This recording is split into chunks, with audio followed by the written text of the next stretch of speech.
Food, culture, and change.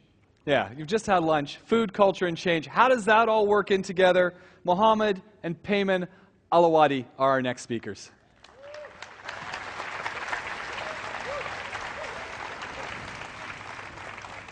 مرحبا الساعة, which is hello in Emirati. As you can see up there, I've used English numerals to replace the alphabets that are not there in Arabic. And you probably see that a lot on the internet. That's something that you'll see a lot of in our outlet. How many people here don't know what a shawarma is? Can I see a show of hands? So most people do know what a shawarma is. You probably recognize this gentleman over here, my hero. His name is Ma'allim Shawarma, or for short, Ma'allim. Ma'allim means teacher, and it's a title that has a high regard given to the people that actually make shawarma for you. What is a shawarma? Succulent pieces or slices of grilled chicken and meat, smothered in sesame seed paste or garlic mayo, rolled in warm pita bread. How could you improve perfection?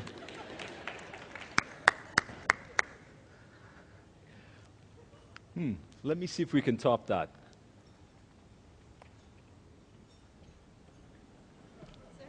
Thank you very much. Is that an Indian sauce shawarma, an Italian white sauce on my shawarma, and a veggie shawarma? I heard that you guys give discounts to your Facebook and Twitter followers. Is that true? It's true. It's true. I believe it's called a twist count. It's true. Well, thank you for using this recycled bag, but I won't be needing it. Thank you very much. See, what we wanted to do was we wanted to take a well-loved Middle Eastern sandwich and give it an international flavor. In other words, PC, Mac.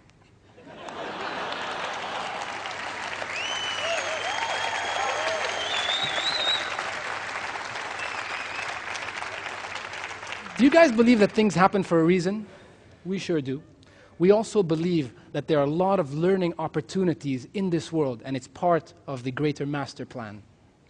Over the next few slides, we're going to take you on a journey, our journey, and we're going to show you how certain experiences that we faced in our lives helped us realize our dreams. Personally, I felt like I never fit into the education system. Words like daydreamer, can't concentrate, lazy, were things that you'd see in my report card. Unfortunately, I failed the second grade. True story. So imagine how a 5-year-old feels when that happens.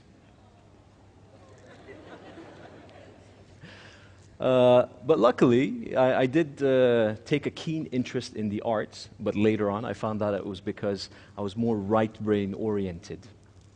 I actually liked school, and I liked the educational system, honestly, and I went on to become the high school valedictorian and delivered the speech in 3 languages. One of those languages, English, I learned before I even went to kindergarten, and that's because my brother, my older brother, and my father used to speak English at home all the time, and I was dying to learn that language. So now you know who the show-off is in the family. You know, straight out of high school, I thought, why don't I get a hotel management degree? So I said, okay, I can do that.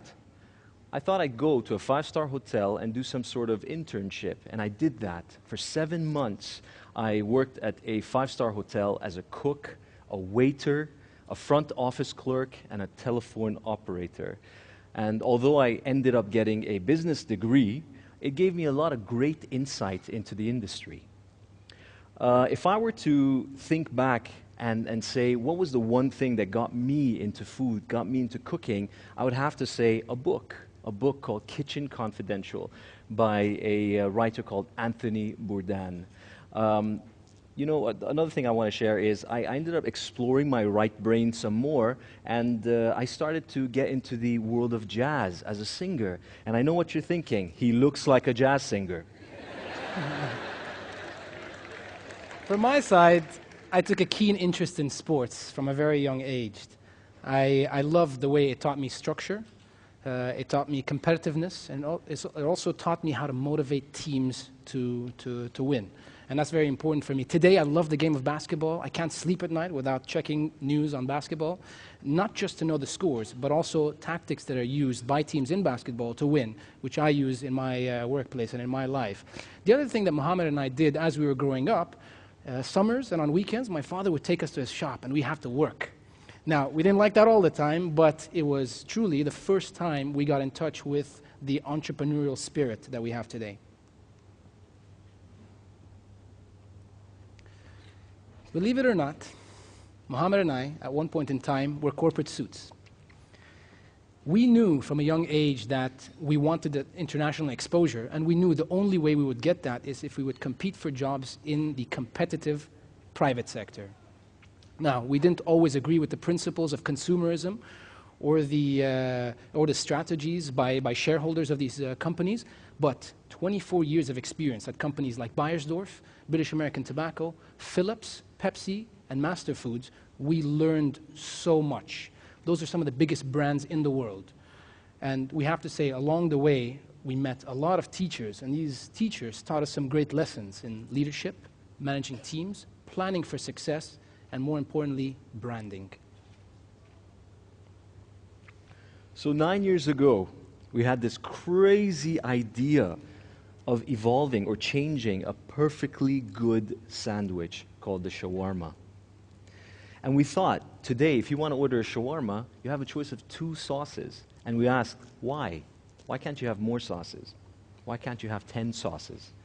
So we said, why can't we create additional 10 or 15 or whatever sauces from all over the world. So you can choose between American sauces and Asian sauces and European sauces and African sauces. And by doing so, give this new shawarma or a fusion shawarma an international positioning. The second thing we looked at was if you wanted to open up a shawarma place, you would have to hire a muallim shawarma, as we saw in the previous slide. So this is a person who does this his entire life. And we saw that as a barrier to starting such a business. So we thought, what if we automate the entire process of this shawarma outlet and simplify everything so that we can hire anybody off the streets and he can make a shawarma right there on the spot. You know, there's a lot of great shawarmas across the region, across the world, I can say. But there isn't a truly great shawarma brand, unlike the burgers, unlike the pizzas. So what if we created, a brand of shawarmas? And we gave it a national identity, something to be proud of. And what if we used this brand to encourage people to think global, but eat local, support local produce? Now, if there's one thing that we learned from the corporate suits, was the plan. So we put in place 7 years ago a business plan that covered every aspect of our idea, our business. So we looked at finance, we looked at marketing, we looked at sales, operations, and so forth and so forth. We even studied certain competitors whom we used as benchmarks for our own business. Wow, being a small business, you would get no respect. Nobody would even talk to you. We didn't have our own private funds, unfortunately, so we couldn't start the business on our own. We approached banks, but the governance wasn't there, and they couldn't fund small businesses like us. We looked at other models. We looked at partnerships. We looked at private equity. Unfortunately, none of that went anywhere either. We approached malls to get outlets, and they said, no, you're not an established destination brand. Suppliers, we would go to them and say, can you please give us good terms? They said, no, you don't have the minimum quantities. Funny enough, they were small businesses at one point in their life. But we persisted. We never stopped. One day, we were at the Sheikh Mohammed establishment for young business leaders on something totally unrelated. And they asked us, what were your aspirations? And we said, we've got this crazy shawarma concept. And we talked to them about how unique that concept was. Well, what they said was, is it possible for us to come tomorrow and present to their chief financial officer? Lucky for us, we spent 7 years working on that business, so it was easy. We put the presentation together that night. We went in the next day, we presented. Fantastic. Then they said, can you come the following day and present to the board of directors. Wow, it was, by that time we went in, we presented, but by that time we were so anxious. We were so excited because we worked 7 years on this, and now suddenly in a few days, things were moving.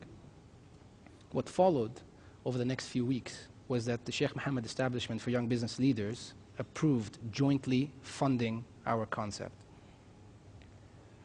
Unbelievable. Unbelievable.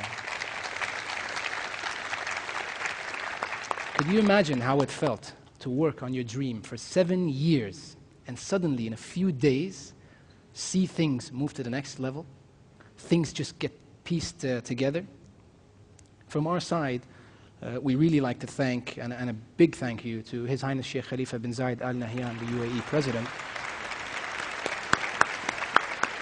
His Highness Sheikh Mohammed bin Rashid Al Maktoum, the UAE Vice President, Prime Minister and Ruler of Dubai, His Highness Sheikh Hamdan bin Mohammed bin Rashid Al Maktoum, the Dubai Crown Prince and Chairman of Executive Council, and the Sheikh Mohammed Establishment for Young Business Leaders. Without these people, great ideas of young UAE national entrepreneurs would never see the light.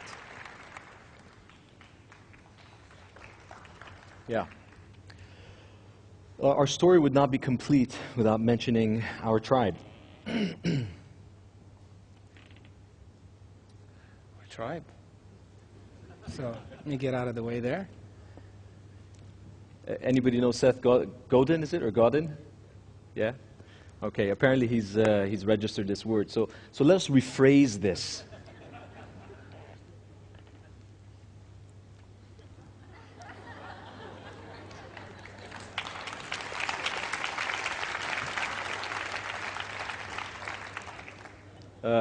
Sorry about that, Seth, and sorry about the terrible Photoshop job I did on your head.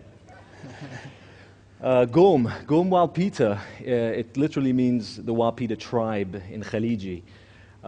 They are our invisible board members who make decisions on our business. So it's not uncommon for them to make decisions on our processes, on our interior design, and even what goes into our menu. It's helped us democratize our brand, and today we have about 2,000 people following us on our social media sites, on Facebook and Twitter, with whom we have daily dialogue with. And it's terrific if you are on Twitter or Facebook as a business, because we listen to Gomwa Pita, and they keep us in line. They tell us what we're doing right, what we're doing wrong, and where we need to improve. And that's the key word, we listen. So what is it that we've done? What have we created exactly? Basically, what we've created is a brand with heart, soul, oh, sorry, that's the wrong soul. Soul, and a national identity. So, in terms of a message, we were thinking, what can we impart to everybody on this platform? And we wrote down a few words. Absolutely. Performers perform. Creators create. Writers write. Thinkers think. Challengers challenge. Entrepreneurs persist. So it was about 7 to 8 years ago where we came up with this crazy idea of evolving a shawarma. And we sat down and we came up with this crazier name, and we went on the internet and we registered walpita.com 7 to 8 years ago, and here we are today. If two simple, ordinary people can make their dreams come true, what's stopping you from realizing yours? Thank you very much.